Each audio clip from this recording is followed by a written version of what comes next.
Assalamualaikum warahmatullahi wabarakatuh. Kami dari kelompok 8 ingin menjelaskan sedikit tentang manajemen risiko kredit bank syariah.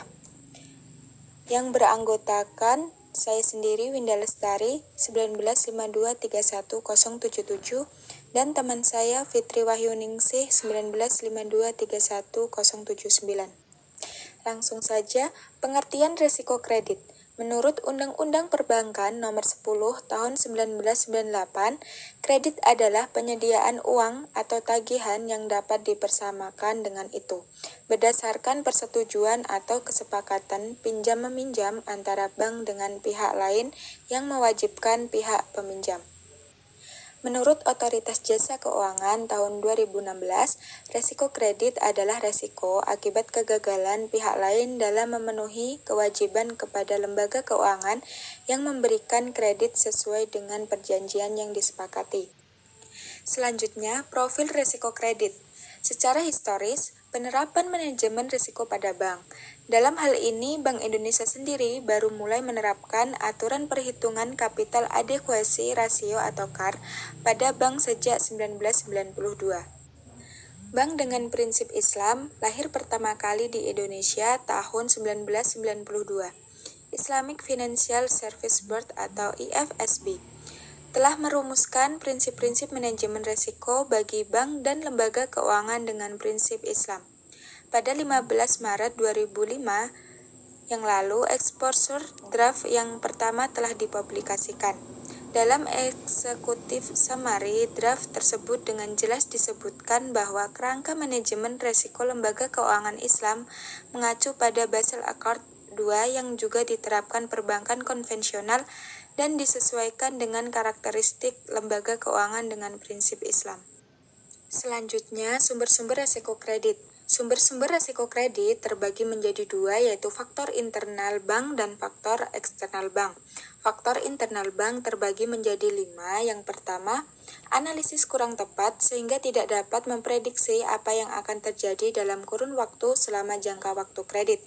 Misalnya, kredit diberikan tidak sesuai dengan kebutuhan sehingga nasabah tidak mampu membayar angsuran yang melebihi kemampuan. Yang kedua, adanya kolusi antara pejabat bank yang menangani kredit dan nasabah, sehingga bank memutuskan kredit yang tidak seharusnya diberikan. Misalnya, bank melakukan overtaksasi terhadap nilai agunan. Yang ketiga, keterbatasan pengetahuan pejabat bank terhadap jenis usaha debitur sehingga tidak dapat melakukan analisis dengan tepat dan akurat. Yang keempat, campur tangan terlalu besar dari pihak terkait, misalnya komisaris, direktur bank sehingga petugas tidak independen dalam memutuskan kredit. Yang terakhir, kelemahan dalam melakukan pembinaan dan monitoring kredit, debitur, dan lain sebagainya. Yang kedua, faktor eksternal bank. Faktor eksternal bank terbagi menjadi dua, yaitu unsur kesengajaan yang dilakukan nasabah dan unsur ketidakkesengajaan. Tujuan utama manajemen risiko kredit, memastikan bahwa aktivitas penyediaan dana lembaga keuangan tidak terekspos pada risiko kredit yang dapat menimbulkan kerugian pada lembaga keuangan. Klasifikasi risiko kredit terbagi menjadi 4, yaitu risiko konsentrasi kredit. Risiko yang timbul akibat konsentrasi penyediaan dana kepada satu pihak atau sekelompok pihak, industri, sektor, dan atau area geografis tertentu yang berpotensi menimbulkan kerugian cukup besar yang dapat mengancam kelangsungan usaha lembaga keuangan yang memberikan kredit. Yang kedua, risiko akibat kegagalan pihak lawan. Timbul karena pihak lawan gagal dalam memenuhi kewajibannya dan timbul dari jenis transaksi yang memiliki karakteristik tertentu, misalnya transaksi yang dipengaruhi oleh pergerakan nilai wajar atau nilai pasar. Yang ketiga, resiko akibat kegagalan settlement. Resiko yang timbul akibat kegagalan penyerahan kas dan atau instrumen keuangan pada tanggal penyelesaian yang telah disepakati dari transaksi penjualan dan atau pembelian instrumen keuangan. Yang terakhir, country risk adalah resiko yang timbul dari ketidakpastian karena memburuknya kondisi perekonomian negara dalam membayar utang, gejolak sosial politik, serta kebijakan suatu negara, antara lain rasionalisasi atau pengambil alihan aset, kontrol nilai tukar, dan atau devaluasi nilai tukar. Penerapan manajemen risiko kredit di perusahaan atau bank mencangkup yang pertama, pengawasan aktif Dewan Direksi dan Komisaris, terbagi menjadi dua, kewenangan dan tanggung jawab direksi dan Dewan Komisaris. Yang kedua, kecukupan sumber daya manusia untuk risiko kredit harus memiliki sumber daya manusia yang memadai.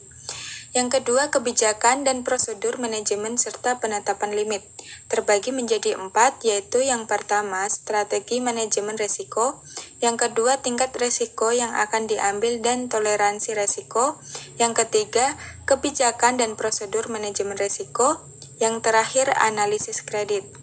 Yang ketiga, analisis kinerja keuangan historis, terbagi menjadi 4, yaitu analisis rasio keuangan, yang kedua, analisis vertikal, yang terakhir, analisis horizontal. Yang keempat, sistem pengendalian intern. Mitigasi risiko kredit adalah sejumlah teknik dan kebijakan dalam mengelola risiko kredit untuk meminimalkan kemungkinan terjadinya atau dampak dari kerugian kredit. Pre-marketing terbagi menjadi 3, yaitu yang pertama, silaturahmi dengan aparat setempat, yang kedua, mini meeting, yang terakhir, projection meeting. Yang kedua, survei dan wawancara.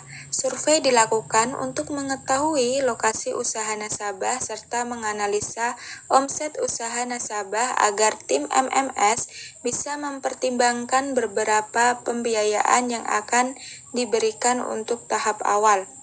Yang ketiga, pelatihan dasar keanggotaan.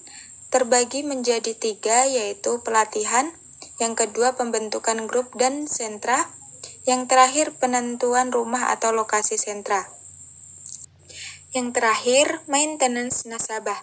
Maintenance nasabah bertujuan untuk melakukan pendampingan terhadap nasabah yang meliputi pertemuan rutin sentra dan monitoring usaha dan surprise visit. Penilaian risiko inheren untuk risiko kredit. Menurut Peraturan Bank Indonesia Nomor 13/1 PBI 2011 tentang penilaian tingkat kesehatan bank umum, Pasal 8 peringkat kesehatan bank dikategorikan sebagai berikut, di mana urutan peringkat yang lebih kecil mencerminkan kondisi bank yang lebih baik. Peringkat 1, predikat sangat sehat. Peringkat 2, predikat sehat. Peringkat 3, predikat cukup sehat. Peringkat 4, predikat kurang sehat. Yang terakhir, peringkat 5, predikat tidak sehat. Kualitas penerapan manajemen risiko kredit terbagi menjadi 2, yaitu yang pertama, kerangka manajemen risiko mencangkup evaluasi terhadap 1. Strategi manajemen risiko yang searah dengan tingkat risiko yang akan diambil dan toleransi risiko. Yang kedua, kecukupan perangkat organisasi dalam mendukung terlaksananya manajemen risiko secara efektif.